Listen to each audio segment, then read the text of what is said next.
Hello, everyone, and welcome to a brand new episode of the GEEK BUDDIES! Hey! Yeah. We're back at it with a brand new episode here. We're going to talk about so much in this episode. We're going to get into some Batman news. We're going to talk some casting news for Robocop, some well-beloved franchise by a certain one of us coming back for a third installment. We're going to get into the sad passing and some news on the Harry Potter side of things and our spoiler review for Lanterns. So this is a stacked episode, everybody. So we appreciate y'all hanging out with us. But let's introduce ourselves first. For some of you might be new, I am John Rocha, writer-person host here on the Geek Buddies. I am Michael Vogel, writer and producer of animated TV shows, movies, and video games. And this is Shannon McClung. I'm a film and television actor and an animation writer, and I had to shave recently for an audition. Ooh. I don't normally shave for auditions. I'll clip, but this was like a fancy project. And they said specifically, we want to see shaved faces. So for the first time in about 9 months, I took a razor to these pristine cheeks and took off all the whiskers, and I hate it. Is it Downton Abbey? Is it the return of Downton Abbey? What is this? It's the next house over. Fackham Hall. I think we already saw that one. I think Boynton Manor. Boynton Manor. Boynton Manor. There we go. Whereas Michael's growing up. What's going on with your facial hair, Mike? You got something going? A little. What's this Fu Manchu? What are we doing here? What's going on? What are you talking about?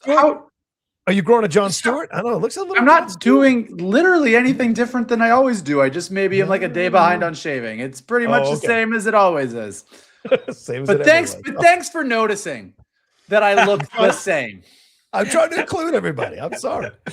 But as I said, so much to get into here on the show. But of course, sadly, as we're recording this today, just about a little bit of an hour or two ago, we got the news, unfortunately, that country music icon, really life icon, Dolly Parton, passed away at the age of 80 years old. There had been some health complications over the last few months. She had come out with a video after her sister had come out with a plea to kind of correct things that were going on. But sadly today, it was confirmed that she passed away. And just a little bit of background on Dolly Parton. This is an amazing artist who did so many things. So over 25 #1 songs on the Billboard Country Music Charts, wrote more than 3,000 tracks, sold more than 100 million records globally, earned 25 #1 singles on the Billboard Country Charts, penned timeless classics like Jolene, Coat of Many Colors, and I Will Always Love You, which, of course, Whitney Houston covered for the Bodyguard soundtrack and became a massive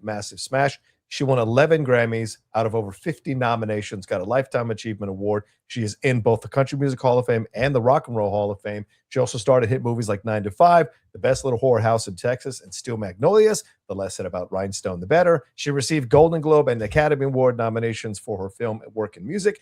Co-founded the Dollywood Company, which built a major tourism and theme park empire in Pigeon Forge, Tennessee, which is Dollywood, and then established the Dolly Parton's Imagination Library, which has gifted over 150 million free books to children worldwide. And that's just like a small sample of all the amazing things she has done in her life, being an icon for women, icon in the gay community, icon in country music, icon just as a human being overall. So, Michael, your thoughts on the sad passing of Dolly Parton here today? Well, I mean, I think she's an icon, period, like you said. Yeah. I mean, she's one of the few people in today's pop culture world that it actually doesn't matter which side of the political spectrum you're on. Right. Everybody loves Dolly Parton. You go to a Dolly Parton concert and you have got hardcore MAGA and drag queens all sitting together to listen to Dolly Parton sing. So she was truly one of a kind, and I'm not going to talk a lot about it. Okay. She was great. That's all I got to say. Okay. Shannon McClung, your thoughts? Very sad. I mean, Dolly Parton was up there with like Betty White. One of our sort of one of our performers who, it seemed like the older they were just aging like fine wine. The older they got, the better they got. And finding out all of the things that she was connected to in a silent capacity, like the fact that she was a silent, uncredited producer on Buffy. on Yes. the film version and the television version. There was an interview with Sarah Michelle Gellar on one of the late night shows, and she talked about like how the cast had never met her at any of the parties, but around the holidays there would always be a gift from that would have Dolly Parton's name on it that would show up at their houses. So she was one of those people that, as Vogel already said, like no one had a bad thing to say about her, and I think she will be very, very missed. Yeah, I think what Michael. So go ahead, Mike. Finish. You want to step in, brother, please? Well, we'll see if I can talk this time. No, I think what's I think fascinating about Dolly Parton. I mean, everyone can talk about how amazing she is. One of the things I find really interesting about her is, for someone who has been seen as so genuine and so authentic, Jane Fonda has this story about when they were doing 9 to 5, and all three of them, Jane Fonda, Lily Tomlin, and Dolly Parton, all stayed at the Beverly Hilton Hotel together and had like a slumber party to get to know each other. And Lily Tomlin and Jane Fonda got there and they were catching up, and Dolly Parton had gotten there early and was in her room and kind of came out at one point ready to hang out in her gown, fully made up, wig on, the whole thing.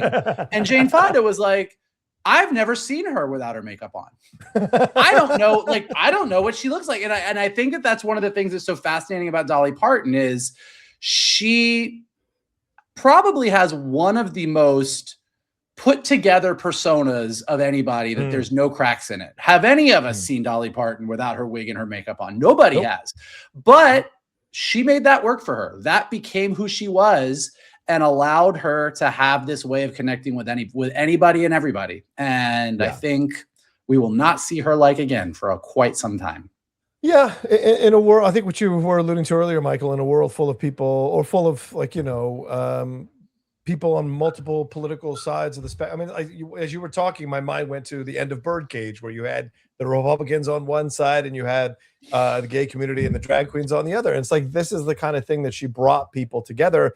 I know for me growing up, 9 to 5 was my jam. Little 10-year-old chubby Rocha with a bowl haircut, dancing around singing 9 to 5 in my household. I mean, that wasn't well received by my dad, let me tell you. So that was an interesting battle I would have. So Dolly always kind of symbolized something unique and rebellious, ironically, considering, country music. She wasn't really seen as a Johnny Cash or a Willie or a Waylon or a Merle Haggard. But in her own way, she was rebellious in her own way, because she always was this North Star of wanting to bring people together, no matter what points of views they had. She always stood for the right things, fought for the right things, believed in the right things, and encouraged people to be better, and then put her money where her mouth is. It wasn't just performative. And I think that was amazing. And she was supremely talented as a singer and as an actress, doing the things that she did, as Shannon pointed out, being a producer as well. And also for me personally, Islands in the Stream is our love song for me and the Lady Outlaw. So for us, it's like, she loves Dolly. Like, Dolly was her icon as a woman. It's like Eleanor Roosevelt and Dolly Parton for the Lady Outlaw. Those are the two up there at the top of the chain for her. And so this, and even last night we were watching an episode. Now that's a buddy comedy. That's the buddy comedy we all really need. Eleanor and Dolly. But last night we were watching an episode of Great Food Truck Race, and they were in Dollywood last night. We just, after the episode was over, we sat and talked about Dolly Parton for like half an hour. So to have her pass away today truly was a gut punch, and sad, because in this world full of so much hate right now and so much anger and divisiveness, and I include myself in that, someone like her was so important. That energy was so important to have in our world. Have you been to Dollywood? No, but now I think we're going to go. Because I didn't know there were that many roller coasters and rides. Have you been to Dollywood? Really? Okay. I've been to Dollywood like 3 times. But when we were kids. Stay there?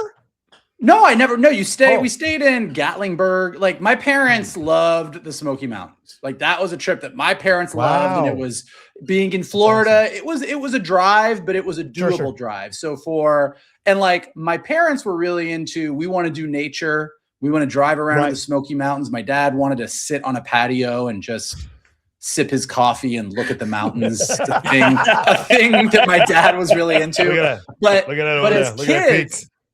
as kids, we didn't. Hey kids, you want to go look at the mountain? As an adult, it's great, but as a kid, you're like, no. But they're like, well, there's a theme park there. And it was like, oh, okay, we're in. So there was sort of the trade-off is that we would put up with them driving through the mountains and wanting to take pictures of rocks as long as we got to go to Dollywood. And so I've been to Dollywood 3 times as a kid. I haven't been, but that was before I really appreciated Dolly. So now I know a lot of gay guys who take trips. I mean, the only reason you're going to get a bunch of gays to go to Tennessee is that they're going to Dollywood. And so I was talking to some friends recently about how I would love to get a group together and go, because I haven't been to Gatlinburg, Pigeon Forge, any of it since I was a kid. And so now even one more reason to go. I think you're going to see a lot of people going to Dollywood in the near future to pay their respects. It'd be like a pilgrimage, like Mecca for the gay community. I agree. Shannon, any final words on this? Your experience with Dolly there? No, never. There was one time I went to Gatlinburg, and at the time, I don't know if it's still the way it is now, but Dollywood was a seasonal park, so it was not open when we went, but we did drive past it, so I got to see the front gates of Dollywood, even though I didn't get to go inside.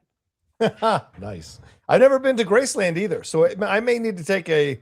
That's surprising. Pilgrimage. That's very surprising that you haven't. I don't know, man. Those places kind of scare me. Pack yourself a peanut butter and banana sandwich and head off to Graceland. If you've watched Paradise Season 2, it's a good place to hang out for a little while. That's true. It seems like, Oh, man. All right, so there we go. Of course, we send our condolences and our thoughts and our prayers to her family and to all of you who were touched by her loss, of course. So many of us could speak about our own personal experience with Dolly, but that's what makes her so amazing. So we will move on with the show, and there's no easy way to transition, but we should move on to this subject here. Let's start with some news that popped up about the Batman Brave and the Bold here on DC. James Gunn responded to rumors that Batman the Brave and the Bold is on hold until the merger is settled. It seems clear that, and this is coming to us from Mark Cassidy at comicbookmovie.com, it seems clear that the Brave and the Bold is not a current priority for DC Studios. But James Gunn is adamant that the movie has not been shelved or placed on hold. Yesterday, writer-filmmaker Dan Marcus claimed that Muschietti told him that, quote, all work on the movie is on hold until Warner Brothers Discovery-Paramount merger is settled, which may not happen for quite some time. He tweeted out, I suspect what's likely is that Muschietti himself doesn't know if he's moving ahead with The Brave and the Bold until after the merger is finalized. But he also mentioned if it doesn't pan out, him directing the film, he'll just move on to another film, so he didn't seem worried. Well, never one to let a story go past him on Threads. James Gunn chimed in on this and was asked by a follower about what's going on with this whole situation. And he said, it does sound like something Andy would have said, but the project is in no way on hold. It doesn't sound.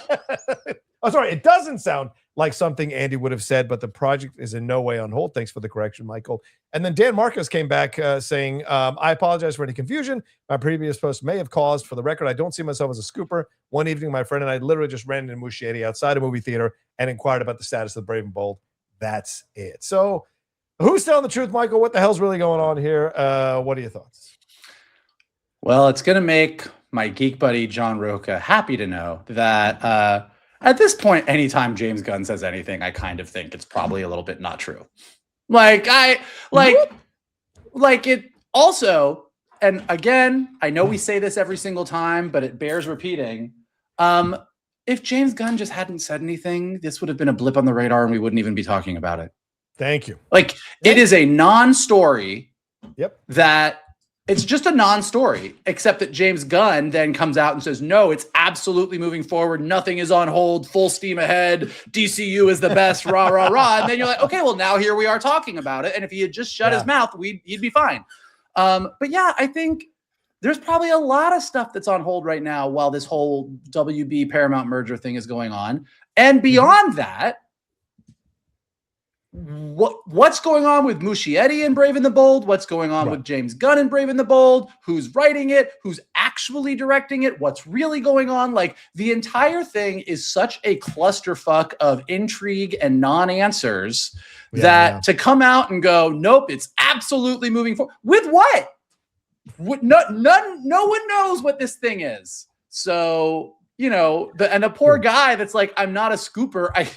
I was at the Grove and saw Muschietti and said, what's up with Brave and the Bold? He said, I don't know. I think it's on hold. That's what, it's just such a silly, ridiculous thing. But yeah, I think there's a lot of things on hold. And when it comes to that, Brave and the Bold, from what a lot of people say, it sounds like that thing is on hold anyways, until we get the Batman Part 3. Like, there's a whole world that's been reported that says Matt Reeves is going to do his thing. The Batman Part 2 is going to come out. He's got the Batman 3 figured out. That's going to not take as long as it took to get to the Batman 2, and we're going to get through those, finish that, and then we're doing Brave and the Bold, in which case it's kind of on hold anyway. So coming out and remarking on this in any way, shape, and form is just another really dumb thing that James Gunn is doing in a long line of dumb things that he does when it comes to how he gets in front of things when it comes to the DCU. He also followed up, Shannon, with like posting pictures of Batman covers and Jimmy Olsen and all of this kind of stuff, just kind of getting people somewhat excited for this situation here to kind of get people back into the sea. I know what I'm doing. It's totally happening. See, I post covers. So your thoughts on James Gunn's response, your thoughts on poor Dan Marcus getting caught in the middle of this thing and what's happening here, man? Extreme development. It's an extreme development. Yeah, exactly. Normally, if the head of a company responds to a rumor and says, hey guys, this actually isn't true, 50-50, you might believe them, depending on what the company is. When the head of that company is James Gunn, at this point, it seems like more than likely what he's saying is not true, because again, historically speaking, there are just so many examples of, again, extreme development. Paradise Lost, it is not canceled, it is an extreme development, and then flash forward a few months, it's like, it's dead. So I do find it interesting when you look at the heads of these cinematic universe studios that you have. On one side of the spectrum, you have Kevin Feige, who won't say a thing. And then on the other side, you have James Gunn, who won't stop talking. It's like, what is the better move? I mean, at this point, I think everyone would probably say the way Feige does. It's because the moment you address one thing, as Vogel already said, it becomes news. Whereas the amount of wild theories out there about Doomsday and Secret Wars, I mean, even going back to the end of the Infinity Saga with Infinity War and Endgame, the amount of crazy stuff that got out there, and a lot of stuff that was true got out there. But the fact that Kevin Feige didn't reply to anything meant that the surprises in those movies were still surprises. Yeah. And you're kind of damned if you do and you're damned if you don't. I mean, I've seen a ton of tweets recently saying, wouldn't it have been great if none of us knew that Robert Downey Jr. was Dr. Doom and that was a big reveal in the movie? And you're like, sure. Yeah. In what world can that happen now? Right. And it's all of our faults. Like, we are snapping like they have to get in front of it to a degree because of all those things. But yeah, you're right. Like when in the lead up to Endgame, and there were pictures from the set going around of all of the Avengers in their classic costumes from the first movie, and time travel is going to be a part of this, and this is going to be a part of this. And like, had Kevin Feige come out and said, guys, we are not doing time travel, like, A, we wouldn't have believed him, and B, then you're like, well, you were lying, and now we don't. Like, it's just, he was better off, like Marvel was better off letting the rumor mill run, and with the fake stories and the real stories, and it all kind of gets confused together. And again, Brave and the Bold is so far away right now, regardless of this merger. Like, it's just so far away that it is truly a non-story. So posting Brave and the Bold comic covers and getting in front of it, it's like, it's the Paradise Lost thing. Had we all heard that Paradise Lost was not moving forward, and we didn't know if it was true or not, and then 4 months later, you're like, yeah, Paradise Lost isn't happening, we're doing something else, we would all just shift gears and go, well, yeah, because she's going to be in Man of Tomorrow. Like, they've shifted, like, wonder, like, we would have been excited. We would have made our own. Right. But now we just use extreme development as a punchline because it was the dumbest thing he could have said. Yeah. That's the thing that frustrates me. I think what you nailed at the beginning of this discussion, he does not have to talk, yet he does. And there is something about James. He wants to be the center of attention. He wants to be and I've heard from people, that's like, he's got that personality that he just wants to be front and center, and he thinks he's doing the right thing. He thinks he's correcting this so that people don't run off wild one way or the other. So he's keeping everybody in a lane. And so this is how he's choosing to do it. And there are too many examples now of him doing it to be like, well, this is a one-off, or he occasionally does this. No, it does this consistently, that it's a pattern. And the Muschietti thing, I think, is absolutely ridiculous. As I said, almost 2 years ago. He is not on this. For my sources who are still connected to WB and DC, he is not doing The Brave and the Bold. Nothing has changed. This is just a very long Chinese torture slow water drip to save face for Muschietti. So when they announce these officially out, they can cover it with creative differences or exhaustion or whatever the new buzzword is. Scheduling. Come up. Scheduling issues, yes, which we'll get to in just a second. Those kinds of excuses that come up to cover things. And the truth is, he's not on it. So Dan Mar's saying this stuff. Muschietti was telling him the truth. Like, I don't know what's going on, buddy. Maybe it's on hold. I don't know. I'm moving on. And the fact that he said he'll just do another film. Yes, because he's already focusing on doing other things. This is just nonsense stuff from James. And it's so frustrating to see it over and over again in this situation. Because you're so right, Mike. We're not seeing this thing till 2029, 2030 possibly. So it just doesn't make any sense. Anyway, all right, let's move on to something that could be really interesting, and that is Dan Stevens. Dan Stevens has been cast as Robocop in the new series that is coming. He will play Alex Murphy / Robocop in the series for Amazon MGM Studios. James Wan, of course, from Aquaman and The Conjuring fame, is reportedly set to direct key episodes of the show, which was announced 3 years ago in 2023. It will be 8 episodes and hails from showrunner Peter Ocko, who did Lodge 49, which I did not see. Also on board as executive producer is Ed Neumeyer, who is the co-creator and co-writer of Verhoeven's 87 original film. So this time the character is rumored to be a soldier who died in combat before being remade as a cyborg and beginning a new life. So very interesting stuff here. Shannon McClung, Dan Stevens, does this make sense? Robocop? It's not Joel Kinnaman, but what are your thoughts? Yeah, he's not Joel Kinnaman. That he is a tall, lean, blonde guy, but he is not that tall, lean, blonde European. Dan Stevens, coming out of Downton Abbey, Dan Stevens is one of those guys that has kind of had that flirtation with big time stardom. Going like he got great notices for Legion. Has been the lead of several films. He was the Beast in Beauty and the Beast. Right. But he's never quite hit that part that has sort of catapulted him to the next level. Is this that part? Maybe not. I mean, I think the direction of this series, the thing that made the original Paul Verhoeven one so memorable was just how out there it was. Yeah. I mean, the whole idea of a robot cop patrolling the streets of Detroit where corporations have taken over, and just the insane levels of violence in that movie. A guy who'd fallen into toxic waste and then exploded on the hood of a car. The 2014 version wasn't really able not only to capture that, but to have its own voice. It was just sort of it felt like kind of a generic sci-fi action film.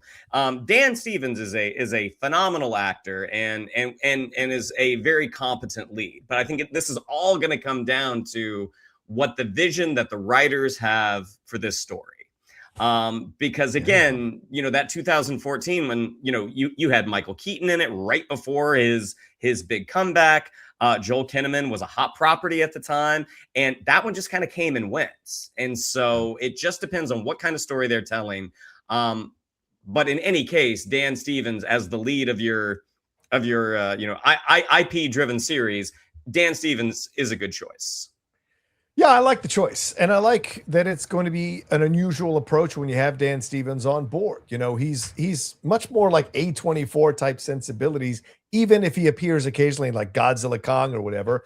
He's much more of the smaller stuff. What was it? The Guest? Is that a horror film he did, which he was excellent in that movie. So he has those instincts to go darker and going towards more of the independent movie type of performance. So what are they going to do in a series here that kind of captures that? And Shannon, you're so right. What's the commentary they're going to make? Because we're looking at our world and wondering what is this all about? So Michael, what do you think about this? Do you think this makes sense? Do you think they'll be able to capture something irreverent like they did in the 80s with a series like this? And Dan Stevens, do you like the choice? Yeah. I like everything Shannon said about Dan Stevens is true. Like, he's never quite made that leap, but he's great. Like, he's just a great actor. So him kind of stepping into an action role, like I always like it when someone who I wouldn't say that Dan Stevens is a ripped gentleman. Like you watch Downton Abbey and you're like, he seems kind of soft. He seems like he's more comfortable with tea and crumpets than he is with kicking ass and taking names. So him stepping into a role like this, like that's actually really interesting on the face of it. And he's great. But yes, you guys are both saying, like Shannon said, back in the 80s when Robocop came out, and it was about this robot in the streets where in a world where corporations had taken over. And I'm looking outside at like the delivery bots and Waymos at 2026. Exactly. And I'm like, well, we live in a world where there's robots in the streets and corporations have taken over. So that doesn't feel far-fetched. So, but also we have a different relationship with the police and armed forces and ICE and everything else. Right. And I'm not saying that I want this to come out and be like a fucking anti-ICE thing. Like I think all three of us felt like with Daredevil Born Again season 2, they maybe hit that a little too hard on the head. So I'm not saying that, but we just have a different relationship to we have a different relationship to violence than we did in the 80s. Like Paul Verhoeven cleaned up in the 80s because all of his movies were just intensely violent. Yeah. And that's not really the world we live in now anymore either. So RoboCop was a very of its time property that, despite being super violent, I think also had a cartoon and action figures because it was the 80s and that was a thing that you could do. So what this version is and what it says about law enforcement, protection, the way we treat our soldiers, our relationship to police, our relationship to corporations, like there's a lot of stuff there. And to Shannon's point, the last at-bat with RoboCop decided that the best way to handle it was to not say anything about anything and just be a nothing burger. Right. And so that's not the way to go. So it'll be interesting to see. Like, I'm actually really curious about what the tone and the style and what they're trying to say is. But the good news about it is, if they do have something to say, they have the perfect guy at the center of their show to say it, because he will be great if he has great material. And if he has bad material, I'm sure he'll still be good, but it'll just be bad material. Well, James Wan got some really great work out of Patrick Wilson, right? In those Conjuring movies, and like created a whole franchise out of this whole situation. And Dan Stevens and Patrick aren't really that different, And so I have faith that they're going to be able to come together and do something good. But you really just think all white, all white blonde guys just look the same. That's really what you're saying here. Wow. I know. Cause never mind. And the situation when you look at it. Dan Stevens, when did you get here? Sometimes he can't tell me and Shannon apart. Well, it's just because I shaved. It's just because only when you're both sitting down. But the thing is that when you look at the situation, though, I think for all the story, and I agree with you guys both, like they got to get this kind of commentary on society and police and all of that correct. But they also have to get the human story right, because that's really a big part of RoboCop as well, is him dealing with the fact that he wakes up and he's been put into this situation and part of this experiment, and they tried to wipe his mind, but him remembering his wife, remembering his kid, like that's massive. So how are they've got to nail that. For all the commentary on society, they've got to nail the human story, because that's really, I think, what's going to sell. And so that's why I'm excited that it's a series, because we're going to have time to dive into the stuff, flashbacks and all of that, to get us into the places. All those side characters that you want those backstories for, you could just like boom, boom, boom, boom, boom, hit them all. Who's going to be our is it Karen Allen or Karen Black? Who's going to be our the secondary, the female? It wasn't Karen. It's not Karen Allen. Who was it? It was it's Karen Black. It was. I thought her name was Nancy Allen. Nancy Allen. Yeah. I always get her confused. Yeah, from the Angie Dickinson horror movie. I can't forget the name of it right now. But yeah, we hope they nail that, and we'll see what happens going forward.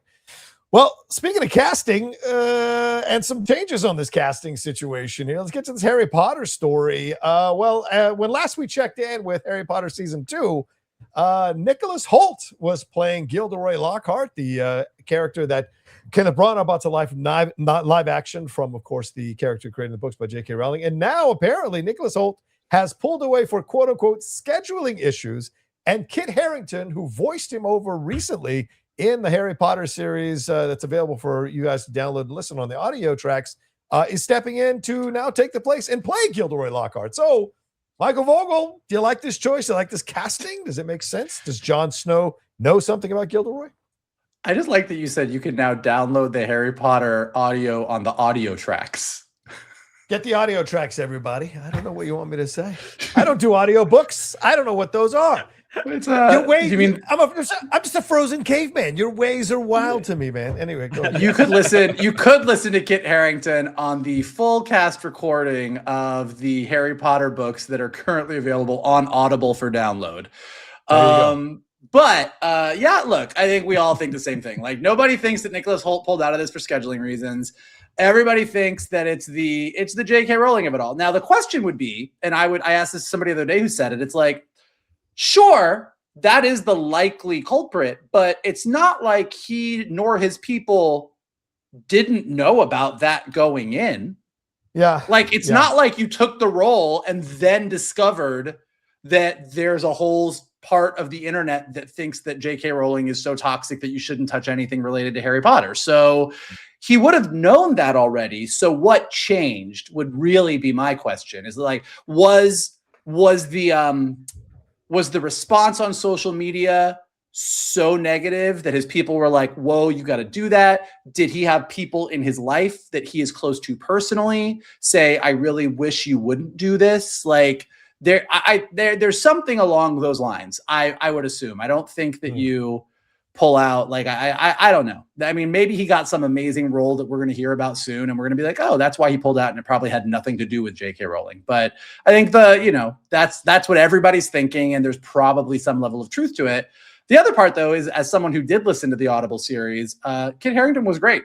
He was hilarious. So he was shockingly hilarious, given that he's Jon Snow, and I don't watch Industry, but like I didn't think of Kit Harrington as the most comedic guy, but he actually was very funny as Gilderoy Lockhart. So I see why that was an easy jump for them to make, to go, oh, we have someone who we can actually, he's a good name. You can listen to him. You're like, yeah, he's got it. That's what we want. We'll take it. So I understand why he was the quick replacement, but yeah, that's probably that's some version of what we're all thinking. Yeah, probably. I agree with that. And of course, there are audio tracks on Audible, so suck it. All right, Shannon, your thoughts on this? Do you like this casting switcheroo, and do you buy Michael? And is Kit Harrington apparently like, look, I've dealt with Game of Thrones backlash. I can handle some J.K. Rowling, Harry Potter backlash. What are your thoughts on this? I mean, again, as the unofficial president of the Nicholas Hoult fan club, I'm disappointed to see him leave anything that he was initially excited about, especially a role like Gilderoy Lockhart. That I think he would have shined. But Kit Harrington, is he someone that I normally think of when I think of a hilarious performance? No. But I also haven't listened to these Audible recordings either of the books. The only comedy that I can think about him being in is that one that he did with Andy Samberg, that 7 Days in Hell, that mockumentary about the longest tennis match ever played. And he was pretty funny. Like, he didn't have a ton to play because you find out he's a bit of a dimwit. But it's like, well, that is a Lockhart-like quality. He wasn't conniving, but again, Kit Harrington's a great actor. I'm sure he will be a worthwhile replacement to the great Nicholas Hoult. Let's take a sample. Let's look at a sample of Kit Harrington. Let's hear. This is on the audio track. Is he could vocally find? It can't be Harry Potter. Aha! This is a book in the world that I am. There you go. Pretty amazing stuff there from him. Wait, maybe a little bit. Time. And he knows. There you go. These are great samples. Great samples of the work that we're going to get from Kit Harrington. But I'm sure great audio tracks. Great audio tracks. But I like the choice. I think he's a fun actor, and I like that he's willing to go to these places and have some fun with it.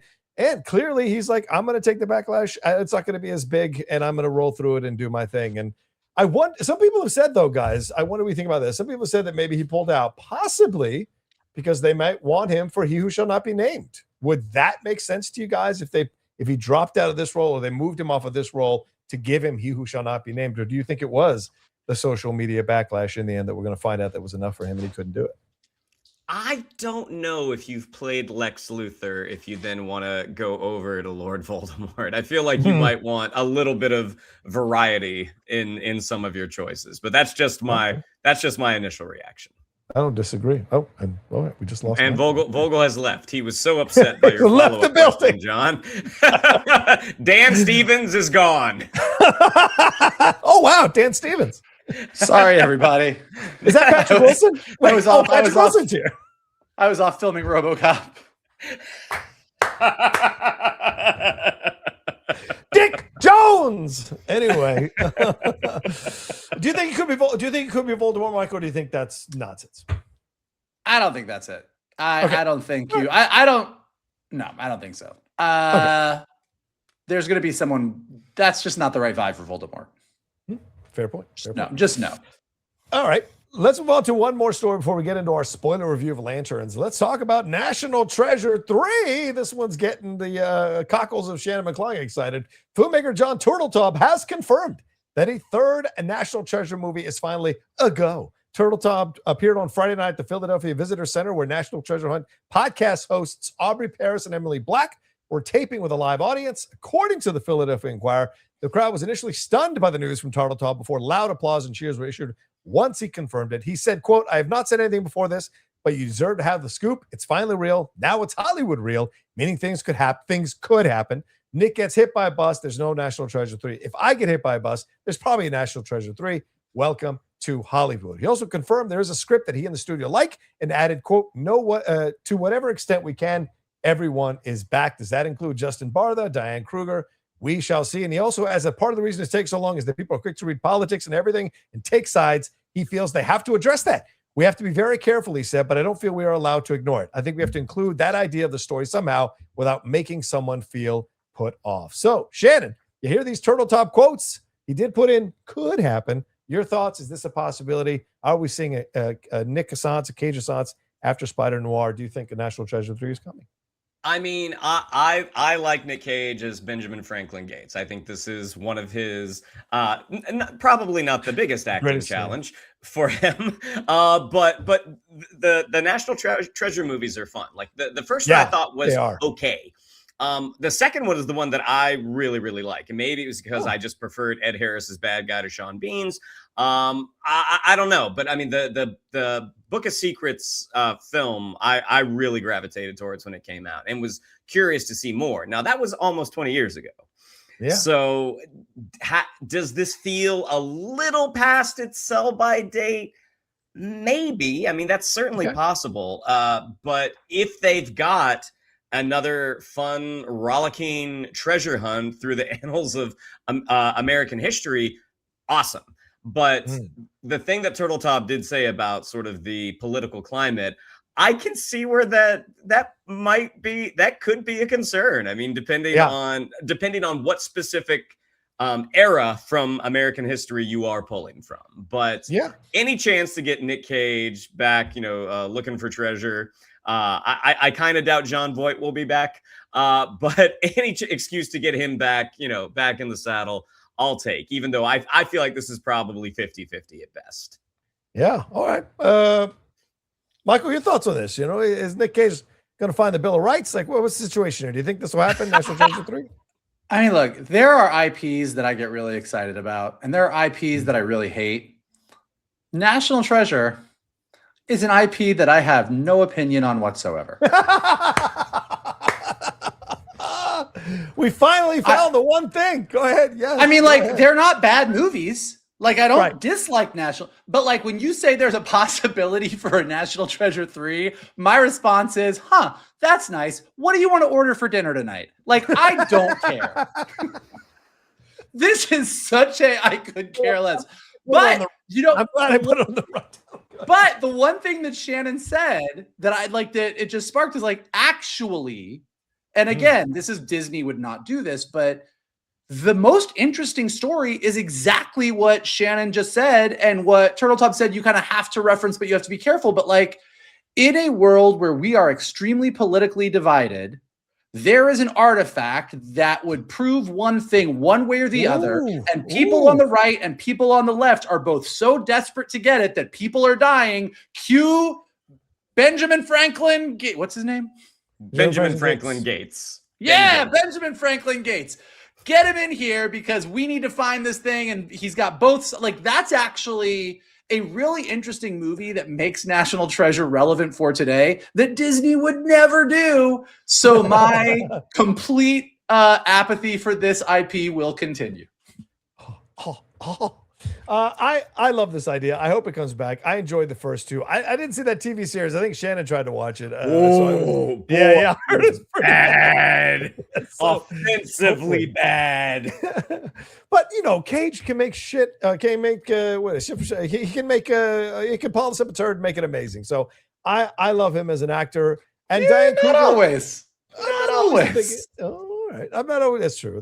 I'm not always the biggest Diane Kruger fan, but I like her in these movies. And Justin Bartha, I know he can't sit around waiting for another Hangover movie, so it might be good for him to be a part of this thing and make it happen. And Michael, I think you hit on something that's really interesting because I think Shannon, you have to bring back Jon Voight because he is massive Trump guy, MAGA guy. This could be a very interesting thing if you have them both like at odds trying to get to this thing to see if it proves their points of views. That could be incredibly fascinating. Can they walk that line to make that happen? Could be interesting if they did go that route because John is still around. So we'll see. Anyway, all right, we'll see. We'll keep tabs on it. Is it 50-50 or is it more? We shall see.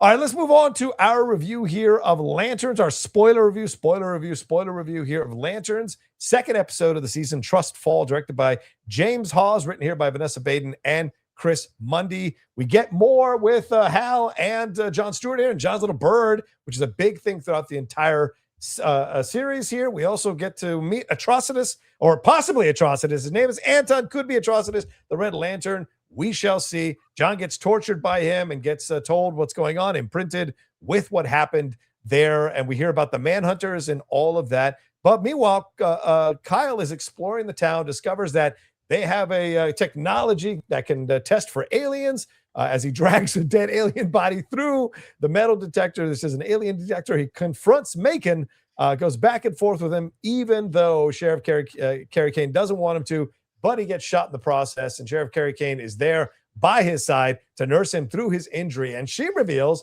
that she is from Gotham City, and then by the end, we get ourselves Sinestro and Hal having a conversation there. So, Michael, your thoughts on Trust Fall, second episode of the series here. What did you feel about this one? I thought it was a great episode, and I think we certainly did not meet Atrocitus. That's what I think. Okay. But the internet is wild with this show.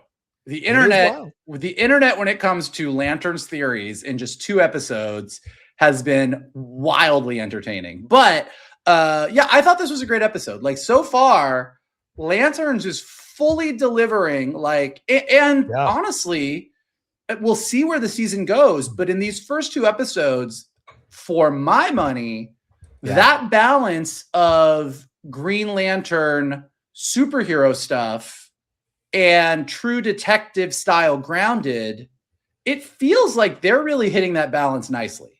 Like, especially when you got to the end of the episode and Hal flies off planet and goes to see Sinestro in his like Clarice Hannibal Lecter moment. You're like, okay, cool. Like we're getting into it. I mean, even when they were in the hospital and Sheriff Kane was like, why did you keep saying Sinestro? And then is reading off of the internet everything that the world knows about Hal and Sinestro and really giving you this sort of exposition dump for people that aren't familiar. Like, I was like, oh, that's a clever way to do it. Like, I was really impressed with it. I continue to think that Kyle Chandler is the MVP of this series.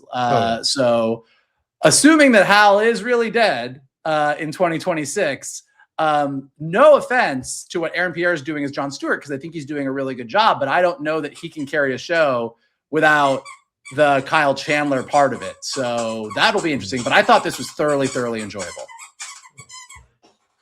Luna disagrees. Luna's got some things to say. She's a big Aaron Pierre fan. Shannon McClung, your thoughts on this episode? What'd you think?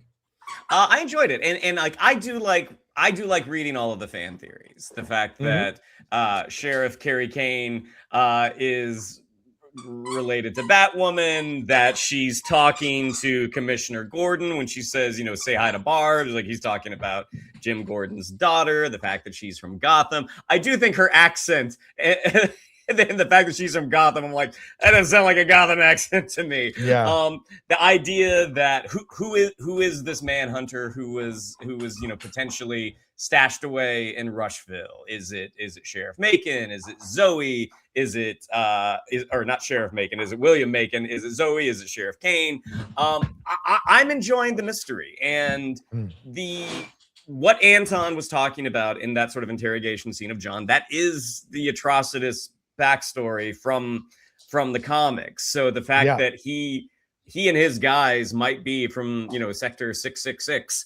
I love all the possibilities right now. Now the town hall scene, I didn't love all the comedy in it. I think there are times with a little bit of the writing making Hal a petulant child doesn't entirely work for me. When he's just like, he started it, I was like, this doesn't work for me, but it's not enough to toss the whole show aside. I actually do like what Aaron Pierre is doing, but Kyle Chandler's got the fireworks.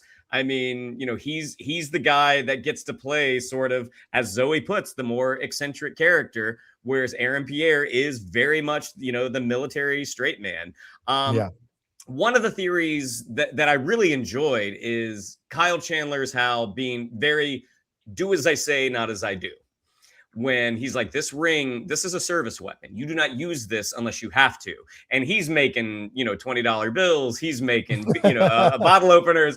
Like, I love that. I love that sort of hypocritical take on Hal Jordan. And just seeing, when they go to the house and seeing all the photos, the framed photos that he's never hung up, and also going back, sorry, I didn't realize I had this much to say. And also going back to the first episode with like that he hasn't, uploaded, done like a recent upload of his consciousness is like, okay, Hal doesn't trust the Guardians for some reason. And we know from the coming attractions that the Guardians are very into John. And knowing that Sinestro tried to overthrow the Guardians, like I'm very into the mystery of this show, even though this is not like the Penguin where I was very sure that like, oh yeah, Oz is killing that kid before the season's over. This one, I have no idea where it's going at this point, but I'm very much on the ride. Yeah. I mean, I did my live reaction the other night, and I'm having fun talking about these theories as Micah was bringing up, and I enjoy all of it because it's a way to walk back into the lore of Green Lantern, which I haven't done in quite some time. And so being reminded and being aware of these things going forward, it's fun, it's exciting, is what we do. But if you think you figured out the show in 2 episodes, then Lindelof and Mundy have done a terrible job of giving a mystery out with this whole situation. So I like the fact that everyone's very clear. It's Zoe Macon who's the manhunter. No, it's Carrie Kane who's the manhunter. No, it's William Macon Jr. who's the manhunter. Like everyone's got their theories and their reasons. I've even seen over the last couple of days that Jon Stewart may be the manhunter without knowing he's the manhunter. So there's all kinds of theories out there, which is what is great about a show. The fact that all kinds of people have these different points of views and can substantiate it or defend it with what they see in the show. I love the writing in the show. I really enjoyed what we got with Kyle and John. I like that Kyle sends him away too, because Kyle wants to do his thing. Actually, Shannon, I don't mind the way he is. The petulant child thing, that seems like a cocky guy would do that kind of stuff, make jokes and off-color stuff and all this shit. Like, it makes sense that he would do that. Oh, am I in your way? Did I disturb you? Are you talking about me? I think there's an arrogance to that, and we know that he's always had that. To me, Hal, that's a Hal Jordan I understand and recognize, so I don't mind it. But, of course, everyone's free to their opinion, and I like where he takes it. The fact that he's like, he says, sure, you do the talking, and he pushes right through her, because that's going to lead to something. His arrogance, his pushing through people, his getting rid of people because he wants to do his thing, not asking permission, that's going to lead to something bad for him. And we see that in the groundwork they're laying. And as for John, I like that he's, he hasn't had the chance to blow up. He hasn't had the chance to drag the attention to himself yet, but I think that's building. As they give him more and more stuff to experience and go through, I think that's building, and especially after Homie put that memory in his head, Anton put that experience in his head. Where is that going to lead to? I'll be curious to see. And the bird thing was really interesting when you look at all that stuff as well. And then when we get to Sinestro, that was great. Him saying, that this manhunter is like your second biggest threat. Tell me about Jon Stewart. So, here we go. What does that all mean? So. But what do you think about what Hal did, Mike, throughout this episode? and the way they took him through this episode and the things he was discovering and the way he was putting things together. Did you like where it all ended up here with him going to see Sinestro by the end and being submissive to a degree, you know? What with the sheriff? I mean, I don't even. But that was just respectful. With Sinestro, he was just. Well, but I wasn't even really submissive with him. He was like, "Fuck you, tell me what I need to know." I think with Hal, it's interesting because I've seen some people after the first episode in the week between the two episodes saying that, oh, here's another example. Like they turned Hal into an old white drunk guy and blah, blah, blah, blah. Like, and like what Shannon was saying about the petulant child thing, like that kind of like there's a lot of people that are like, oh, this version of Hal. And they are walking this balancing act with him. But I think that's what makes him interesting because he definitely is a grumpy old lantern who doesn't want to wear his costume and doesn't really like John and is going to misuse the ring, even if he says to use it properly. And all of that's true. Right. But while all of that is true, he has been dead right about everything. Yeah. Like he showed up in that town and said aliens. And even the guy, like now when it all came out at the end where Sheriff Kane was like, well, I thought that one wasn't because he didn't activate the sensor. And Hal knew. And we saw in that episode that like he does, whenever he says, I've been doing this longer than you have. And when I have a feeling, I'm right. And so despite all of the stuff that you go, oh, is that Hal? Is that not? He knew that guy was an alien. He knew something was up. He figured the thing out with the sensors. He went and got the bodies to confirm that it was true and dragged them through, which was all very funny. And I enjoyed it. And has zeroed in on Macon and is like, yeah, like, what do you have here? And just like doesn't listen to what anybody says, is really brash, is doing his own thing. And to me, who does love Hal Jordan in the comic books, this does seem like an older version of that Hal who's a little grumpier. Like, you know, old Bruce Wayne in Batman Beyond is a whole lot grumpier than Bruce Wayne in Batman the Animated Series. And I think this Hal is maybe not that old, but he kind of falls into that category. So I think everything they did with him is great.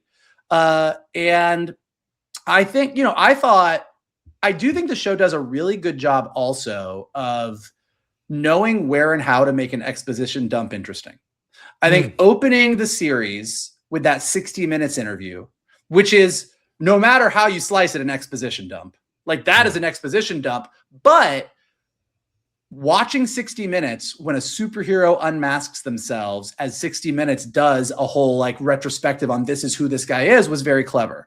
And like I said, the Sinestro exposition dump in this episode was really, she's like, well, you said his name, but here's what I can read on the internet about him. So you sort of get the information you need, but you also understand that in this version of the DCU, this stuff is public information. Like whatever happened between Hal and Sinestro, however many years ago, the whole world knows about it. And that's one area where I've said this before, I think James Gunn making that distinction with the DCU, that this is a world where heroes have been around for a while. This has been going on. This is all a lived in universe, allows you to do things like that, where the MCU, you're kind of watching it unfold in real time. And I think the Lanterns is using that really, really well. I think it does keep it interesting, but it also keeps the stuff you need to know in bite-sized chunks for people who may not be as familiar with these characters. Yeah. Now, Shannon, you alluded to that, you know, the comedy didn't 100% work for you in the town hall meeting, though. But like overall, what is your thoughts on how Hal went through his process here in this episode, and then by the end is out there talking to Sinestro? I mean, I don't mind him being grumpy or weathered at all. Like it was specifically the comedy in the town hall scene that I was like, this feels like it could use a little massaging. Like the moment where he's having the people kind of move a seat down so he can sit. I'm like, I feel like that's kind of clunky blocking. Like I feel like there's a smoother way to do that, a more comedically satisfying way to do that. Now we get the sense that maybe he has a history with the sheriff, because when she says honey and he says yes, it's like, okay, like as a joke, that's a very joke. But if you find out that he does know her, like when in the first episode when he says, you know, she's something, and Jon Stewart says, you know, I think she hates your guts. Like, what's the way she hates him? Maybe there's a history. I mean, and maybe that's something Hal wouldn't trust John with. But when he wakes up in the hospital and there's, you know, he finds out that there's trouble in her marriage, like it's definitely feeling that way without the two characters who would have been in the relationship without them actually saying anything. Yeah. I do like the mystery of the hospital as well. I mean, knowing that there are no sick people in this tiny little town, and the equipment is like right out of the box. It's like, okay, so is this a town of manhunters? Again, I love reading the theories, no matter how off the wall they are. But again, I mean, it was that scene specifically that kind of felt a little to me. But knowing that James Hawes is not directing any further episodes, I think I'm curious how episode 3 is going to be, because I think there were some directorial choices that for me felt a little weird. But again, overall, really enjoying it. Yeah. Sean O'Connell over there at CBR, he said like, or is it Screen Rant? They're going to take the rails off on episode 3 and we go barreling down the highway. So that should be interesting to see when that happens. Yeah. No, it seems like episode 3 is like, because there's a lot of questions about John's history as well. Yes. Like when Anton asks John in the interrogation room, has anybody you loved betrayed you? And John says yes. Like, I'm assuming he's talking about his dad. Yeah. And so I do think, and why his dad has been pushing him his entire life to become a lantern is a big question mark. So I think in episode 3, what his dad had to do with all of this, why was he pushing him? Why does his dad seem convinced that John has this coming to him? Why are the Guardians more interested in John seemingly than they are with Hal? What happened between Hal and the Guardians? I think we're going to get at least some of those answers in episode 3, because I read the same thing, and that seems to be what we're saying. What's one of the things Shannon said, and I've seen other people say this, I like have the exact opposite read on Hal and Sheriff Kane. But it's interesting because like Shannon is by far not the only person. I just don't know why you would beat around the bush that there's this back history between them. Like what I read when I look at the two of them is two people that have just met and instantly have this sort of rapport back and forth, this almost flirtatious, I don't like you thing going on. And it seems really nice as their relationship is developing, but particularly like if the two of them are sitting in a hospital room and Hal has just been shot and neither one of them mentions anything about their history, that just seems like very strange writing to me. Like at a certain point, there's a level of trying to like mask something from your audience. And then there's a level where you're trying so hard to mask it that the authenticity of the moment just becomes completely like flat. Like it just doesn't feel like two people would really do that. So to me, it reads as this is a new dynamic and relationship between these two people that's forming, but maybe I'm wrong. Like to Shannon's point, this is definitely a show where we'll see where it goes. And I for sure don't have any of the answers of any of these bigger mysteries, but yeah, like I just read this as two people just slowly feeling each other out and slowly kind of growing a grudging respect for each other. Yeah, I'm a little more in that camp because it feels like, well, because of what she said in episode 1, and Shannon was mentioning some of the comments in episode 1, she said like, I'm not doing this again with the jurisdiction thing, right? So she's clearly dealt with supers before or heroes before, and her mentioning Gotham, was she a police officer in Gotham? Was she a detective in Gotham? I don't know. Did she come out here to the Midwest? And then Hal, he's dealt with human beings. Oh, he's human, obviously, but he's dealt with sheriffs and police. Yes, I know. He is. Or they all. I mean, maybe he's the consciousness. I don't know, but like the fact that they've both dealt with a version of each other in the past, I think, is what is the connective tissue in their interaction. So again, I thought that when she walked up and said, "I'm not dealing with this again." Yeah, I thought she was literally referring to like 20 minutes ago.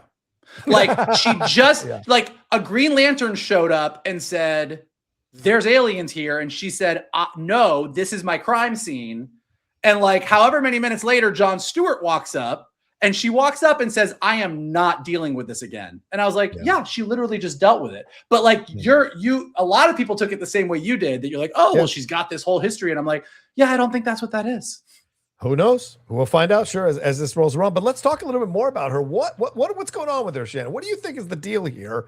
Because, like you mentioned, the hospital stuff for sure. The accent is a little weird. To be from Gotham but have a Midwestern accent. What? And then this, she seems to be like she tries to warn Hal away from Macon, but then says, let me do all the talking. And he has a lot of respect for her. Macon does. And there's a line here, but like she's warned him about the sniper, but she seems to be blissfully or somewhat unaware of all the fucking weird shit going on in her town. And she seems to be saying, I'm trying to keep everything together. I'm trying to keep everybody safe because, you know, he's going to, what did she say? Insurrect them to go after aliens or whatever, basically referencing January 6th. So it's fascinating. What is going on here, Shannon? What is your speculation of what you think she's doing and who she is and, you know, how she's ignoring some things that are super fucking obvious? I mean, is she ignoring them or is she trying to keep them under control? She's got an answer for everything. For the equipment, for the nobody signing in the sheet, like she's got an answer for everything. It seems odd. Well, yeah, that seems like she's keeping it under control, that she knows that there's a thing in her town that if it gets out, and that seems like that's what Macon would want, if it gets out, that's going to be a big problem. So let's try to keep everything centralized as we can. Like if I can keep my eye on the problem here, I know where the problem is. But once it gets out, there's not going to be a whole lot I can do. I mean, I do love, I mean, I in a show set in the DC universe, you throw out names like Gotham or Metropolis or Central City. I mean, that is a nod to the fans, but it is very coincidental that she said she's from Gotham. On the phone, she says, say hi to Barb. And then she's talking about, you know, jurisdiction with another with another police officer. It's like, it sure seems like they're saying she knows Jim Gordon. But outside of that, I mean, I'm not sure. I mean, have we met the Manhunter yet? I know everyone online is saying it's Zoe. Like it's got to be Zoe. Like she sticks out like such a sore thumb in this very white rural town. But even the way that when she was talking about her relationship with Garrett Dillahunt, when she was like, you know, he could have picked anybody. He could have picked some blonde bimbo from Texas, but he picked me. Yeah, again, that's why I love a show like this. This is giving me some of those WandaVision feels. Not to that Mephisto point, but it is giving me those feels of like what is actually happening here. And the ride that we went on in, what was it, 2020, 2021 when it came out, that was such a satisfying ride as an audience that I hope that we're just going to get more of that with this show. Yeah, Mike, I mean, the other element of this with Carrie Kane is she is married to Macon's son. And remember the last episode, Hal said to her, like, you sound like you're a woman who owes this man something, which is why you're telling me to not owe this guy. So what is that backstory? What is she really trying to do here? What does she know? What does she not know? And Macon is so respectful of her. What is this all about? So what do you think's going on here with her? I do not know. I mean, she's clearly trying to, yes, she is trying to keep control of her town, like she says. I think Shannon is correct and that is true, but I don't think that's the whole truth because she's lying about a bunch of stuff. I mean, you know, sure, she said, well, I didn't know that. I thought he wasn't an alien because he didn't make the alien detector ding and the others did and whatever. And then you're in the hospital and it's super weird and the whole thing is strange. You know, Hal walks into the town meeting and everybody turns and looks at him and like just the whole vibe of it all. And she's running the meeting. She's definitely, she knows a lot more than she's saying. And she may be central to the thing. Like my money is on either her or Zoe potentially being the Manhunter, only because like one of them is she's married, so it's not exact, but like one of them is the sort of love interest for Hal and one of them is the sort of love interest for John. Like both, there's two women in this show. One John slept with, one Hal flirts with, and they're both sort of set up to be the more sympathetic.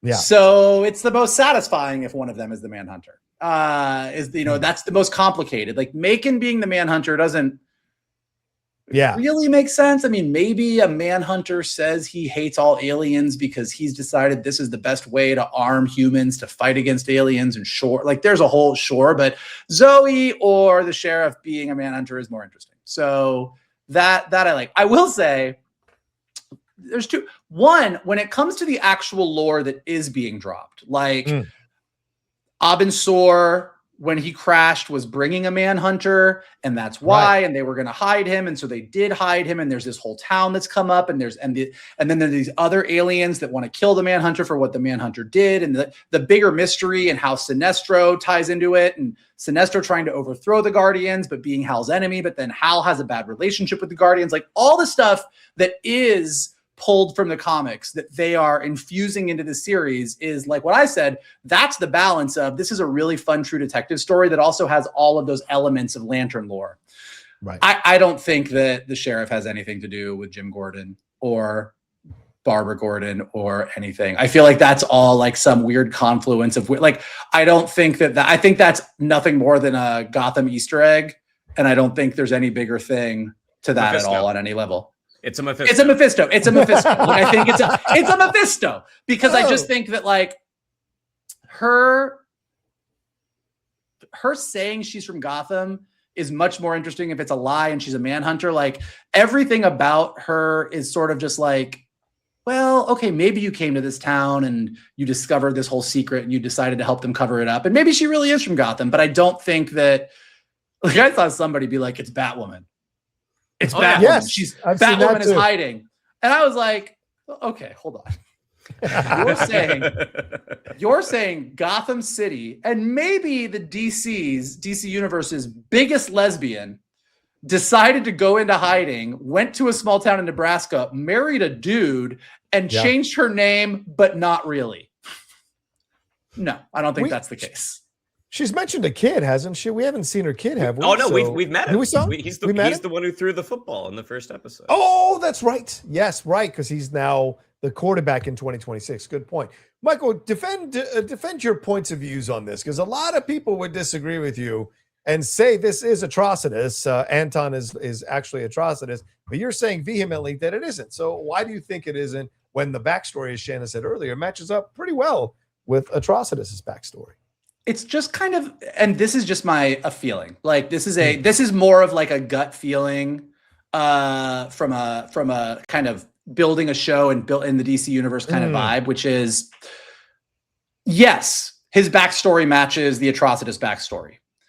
A lot of people's backstories in the galaxy match that story when it comes to the Manhunters. Like it's not that rare that the Manhunters destroyed somebody's family.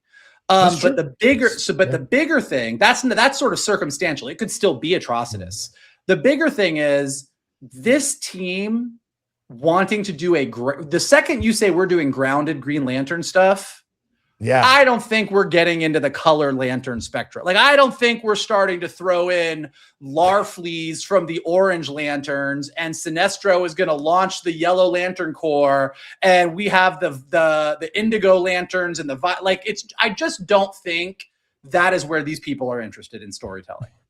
And if you're going to introduce a character that's ultimately going to become Atrocitus, maybe this is the big, like, pull the rug under, like, let's introduce someone who is kind of a nice guy that actually has like a really fair and balanced way of explaining everything, that treats John nicely. And even this torturing John is just inserting a super tragic memory so that he can empathize and understand what's happening.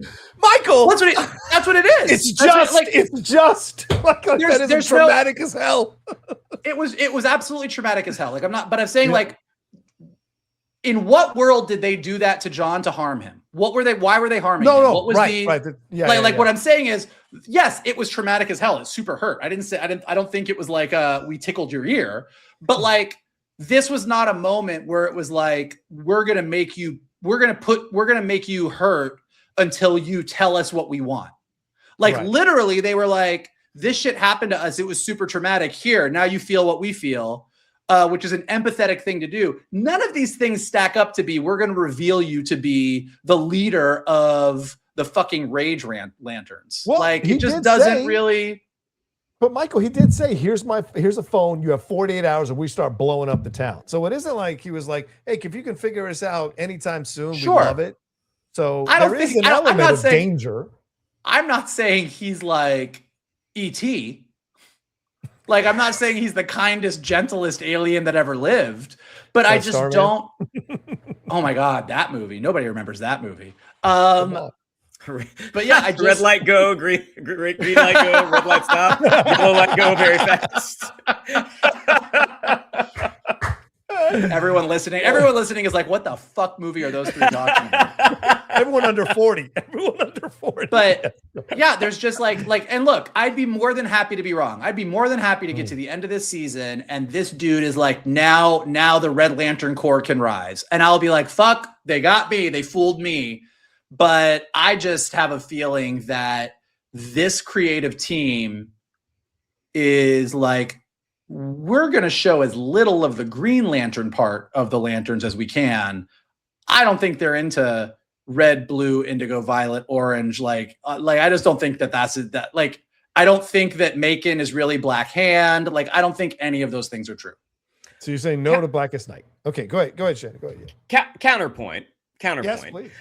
Just from one, we know the guys are aliens. Like, we do know that. Yes, like, they are for sure aliens. Yeah. From the marketing, it looks like that 48 hours or 4 days or however much time they gave John, it looks like 48. that time passes and there is an attack because there is sort of red energy beams hitting the town. Now, look, there can be, we've seen red laser bolts throughout the history of sci-fi, but it is, again, it falls under that coincidental umbrella that the red energy bolts belong to the guy that we think might be Atrocitus. Now, again, that could be a Mephisto 100%.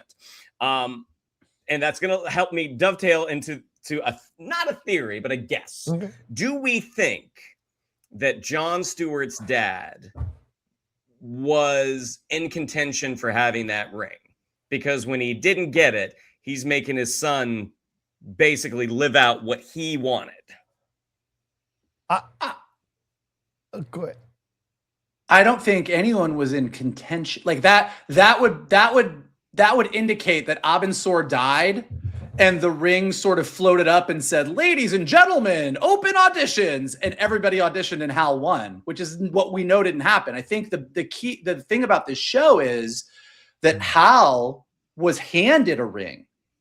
And Jon Stewart, through some means that we do not know yet, that I think we will know by Sunday, feels that he worked hard to earn the ring.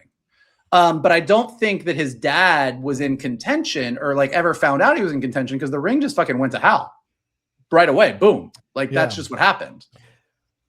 I wonder. I mean, like, but like if you, I mean, I'm not saying that like I know for like that's what it seems like to me. If you have a different, this is how I think it might have gone down. Like for sure. Like, what do you think? Again, I'm just looking at the marketing, the fact that his dad caught him looking at this Green Lantern interview, and he's just like, "What's his name?" And in the next week's episode, we see him shoot the television that Hal is on. So to me, it's like, did the Guardians want this guy to have it, but the ring chose Hal for reasons? Looking at the trailer for next week, it seems to me like he has been given this mission to raise his son to be a Lantern. So this could be, and he is a military guy. This could be a military guy who had an interaction with the UFO, with maybe Abansur or somebody, or one of the Guardians or something. And he has been handed this task, and he is doing this for his son. Because we're seeing scenes from like when he was a young man, and the dad is telling him all this stuff to get him. Now, it could just be a military dad raising his son to be a hard ass and not be beat up by the world, especially a black. No. That is it's full on like, I'm training you to be a Lantern. Exactly. It seems like that's the energy. So the big question is why? What is it that sparks this to happen? And we're also getting Laura Linney next week, apparently. So we're going to find out. I am so excited about Laura Linney as a Guardian. I'm going to tell you, that's the thing that I'm most excited about for next week. Laura Linney as a giant floating blue-headed, red-robed. I know we're never going to see that version of her the way the show is set up. I know that we don't get to see that, but I will picture Laura Linney with a giant fucking green head just floating around on Oa, and I will be happy about it for all my days. I dig it. So it's going to be interesting to see what how they present rollout John next episode. And I think that's when we're going to start after this episode coming up. I think it's when we're going to see John doing a bit more and maybe going toe to toe with Kyle Chandler as being like the superstar of the show. I think so. I think just about the atrocity and all the other stuff. Like, I think the way that I think about it, because I was thinking about it as Shannon was talking, and I think with 8 episodes, when you're that's 8 whole hours. We got all the time in the world, and you don't. Like, you really don't. The story is really contained, and we already know, like, everything that we're talking about here.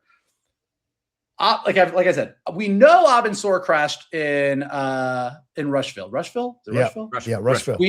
We know that Abensor crashed and most likely had a manhunter on the ship with him. Why did they decide to protect the manhunter when the manhunters were the guardian of Oa's like bad experiment?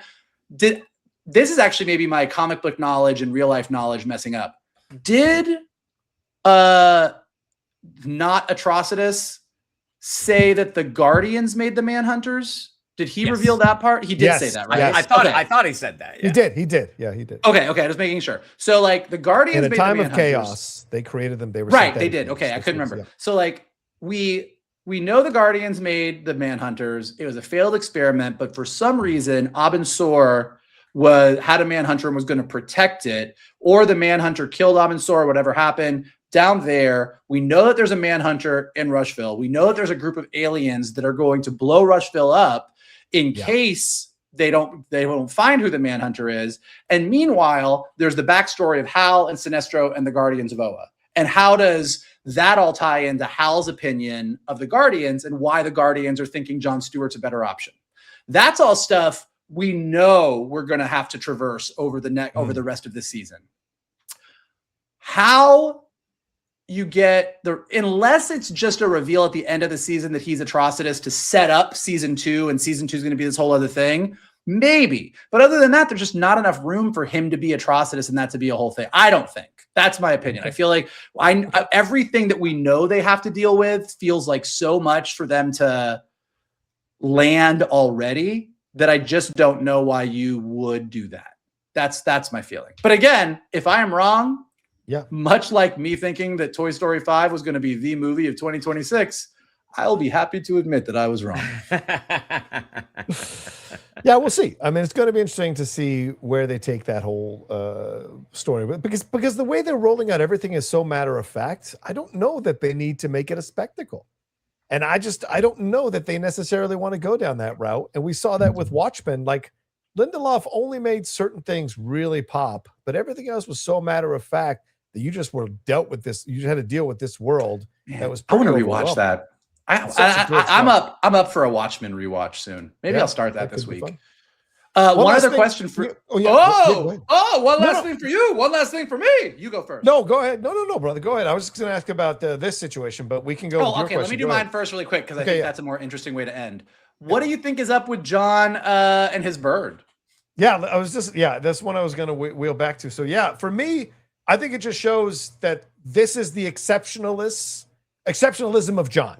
Even Hal reacts to the bird not going away once the ring leaves John's finger, and the bird becomes a thing that Atrocitus is Anton is very impressed by. Refer to him as not Atrocitus until you're proven otherwise. That's good. But like the bird almost became like that egg in home economics class that you couldn't break for 7 days to get the A. It's what it felt like. He was just holding on to that thing and making sure it was but it showed his force of will. And we know in the comics, that's one of the things that makes Jon Stewart a great Green Lantern is his force of will. So the fact that he can casually do this and then going into the pocket dimension and pulling out the lantern, which is a really cool moment, bringing the uniform and then having the conversation with Zoe about privileged, eccentric white man and where all that's taking him. And then boom, at the end, confronting Hal and saying to him, like, I am, I know I'm not exceptional, right? Because like, if I was exceptional, I know that I would get a hoorah from you and Hal being like, oh, hoorah. Yeah, exactly. So I think this whole bird represents Jon Stewart's uniqueness and why he will become a great Green Lantern and why they want him to be Green Lantern in the Justice League when they finally roll that out, so to speak. So yeah. I mean, like in the comics, there's a very complicated and long-winded comic booky answer on why Jon Stewart is able to do what he can do eventually, which is not the case here. Here, it's just like, oh, he's really fucking good. I do like that they took something that was very complicated from the comics, but now is attributed to Jon Stewart and said, well, let's just give it to him. But I wonder if there's a reason behind it, or if it's just oh no, he's just really fucking good. Yeah, I think it's Kyle Rayner too in the comics. Isn't Kyle Rayner kind of like a human power battery? Like both. No, that's Jon Stewart. Okay. Is Kyle Rayner also? Maybe he is. I know that Jon Stewart Kyle Rayner was too. I thought neither one of them needed the ring to make the constructs. But one from now on we're going to call him not Notrocidus. Notrocidus. I refuse. I'm just calling him Anton. Not Atrocitus. Notrocidus. Oh shit! What was the other thing you said? Because I had something and I've forgotten it. I'll hold on to it for next week. Jon Stewart, the bird. Okay, all right, go ahead. Oh, that was it. What does the bird represent? Like that's something clearly traumatic from Jon's past, right? Kyle was trying to figure that out, and Jon was like, "It's just a bird, man," which I think is a little bit of a shot at everybody who comes up with theories for these superhero shows. He's like, "It's just a fucking bird, man." And so I wonder if that's I feel like that's a little bit of a shot at that. I think we're gonna find out next week. Like something happened with his dad and a bird. Maybe. So what were you gonna ask about Sinestro? Oh yeah. So what do we think about him going to see Sinestro at the end here after the Jon Stewart interaction? He puts on the uniform, which he told Jon not to bring him, but he brought it anyway, and he puts it on. And after his interaction with Jon and the back and forth with Jon, and after he's discovered in the town. Now he heads over to see Sinestro. Like it's a little bit like a child running to their daddy to find out what he knew or what he didn't know. So it's interesting, but I love the visual of him going in. It looks like this prison's on Krypton and he's walking through those gates. I love the angular. It's probably Oa. Could be Oa. I don't know. Probably Oa. It's not Oa. I don't know. But the German expression. Noah.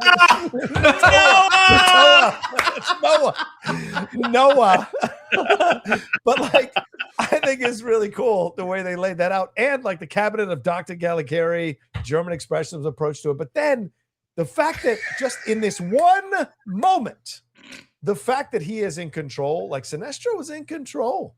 Like he's playing mind games with him right off the bat. So what do you guys think about ending the episode like this? Is this going to be cliffhanger every episode? Like, because last week was the death of Hal, possibly. This is the end with Sinestro. Like, is this the pattern going forward? I mean, it should be. I mean, that's how good. Yeah. That's how they get you. Shannon, what were you going to say first about Sinestro? Well, I was going to say like it's probably Oa because that's where the guardians of Oa would keep a prisoner. But I'll tell you one thing. I know it's not Krypton. Well, I know it's not Krypton. I'm saying it looked like Krypton. Good, yeah. But yes, there is a suspicious lack of green on the home world of the Green Lanterns. But again, the show has proven we don't need green in everything. Right. No, I was gonna say I didn't get the sense that he was running to Daddy, but I think there are so few people he trusts right now, and the Guardians are definitely one of them.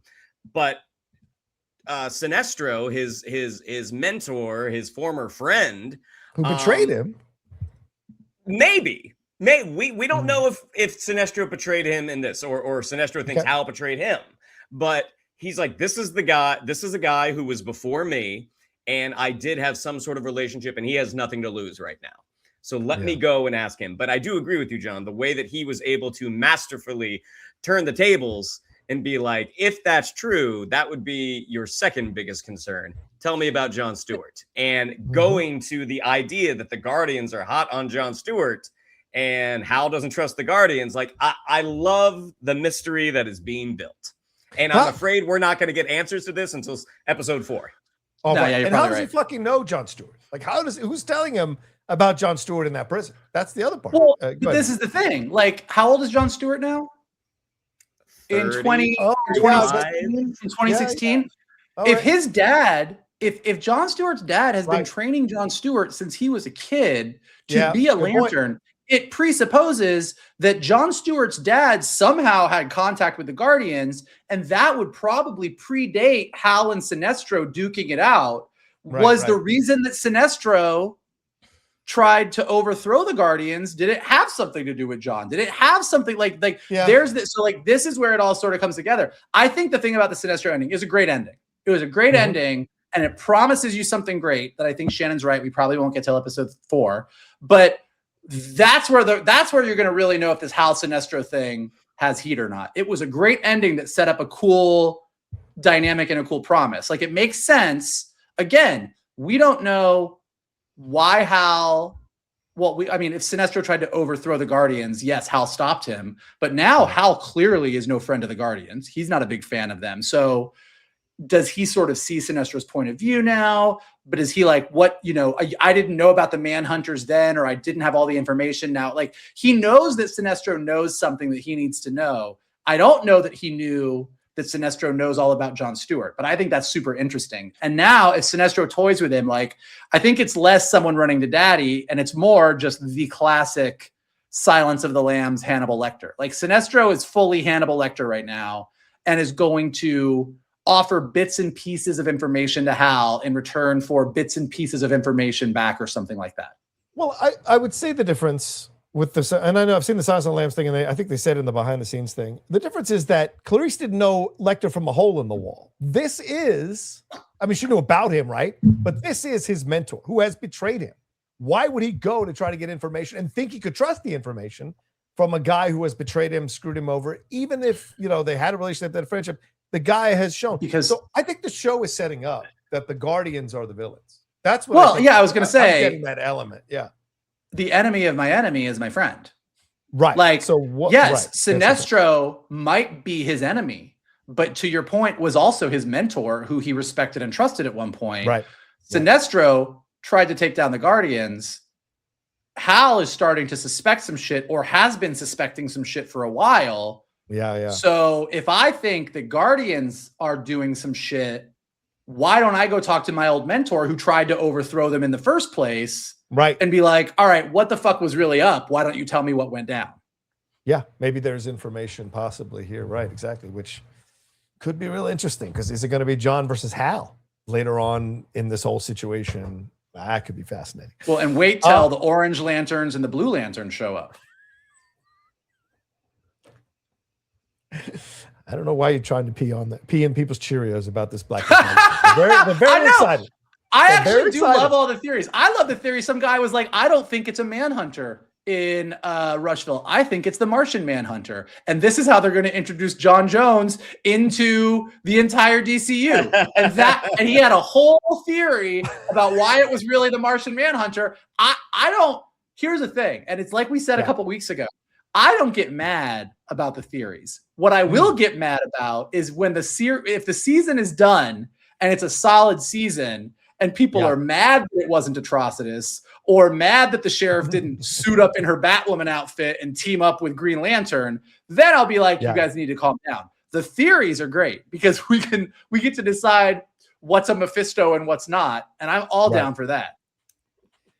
I've heard that it could be Brainiac, and I saw someone defend that, and then somebody else said that it could be Alan Scott, who is the guy there who owns the land and is turning Macon into his right-hand man in the whole situation. I was like, Alan Scott?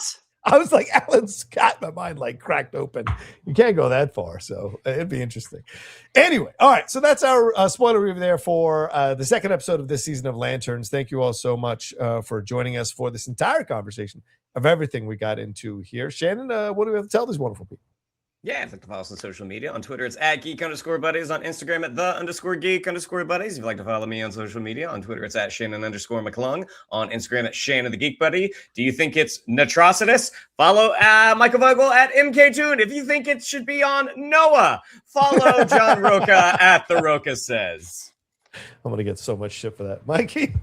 Go ahead and smash that like button below. Subscribe to John Rocha's John Rocha page. Check out all the John Rocha content he's got there. Leave your comments below. What do you think of Harry Potter? What do you think of Extreme Development, or Definitely Not on Hold with James Gunn? What do you think of Robocop? What do you think of National Treasure 3? But most importantly, what are your wild and crazy theories about lanterns? Let us know in the comments below. If you're listening to us on a podcast, leave us some stars and comments there so we go up in the rankings and more people can find us. And as always, the best thing you can do is retweet this video, post it on your socials, send it to your friends, and tell them to hang out with your buddies, the Geek Buddies. There you go. Thank you all so much. We love you madly, and we'll talk to you next time with a brand new episode of The Geek Buddies!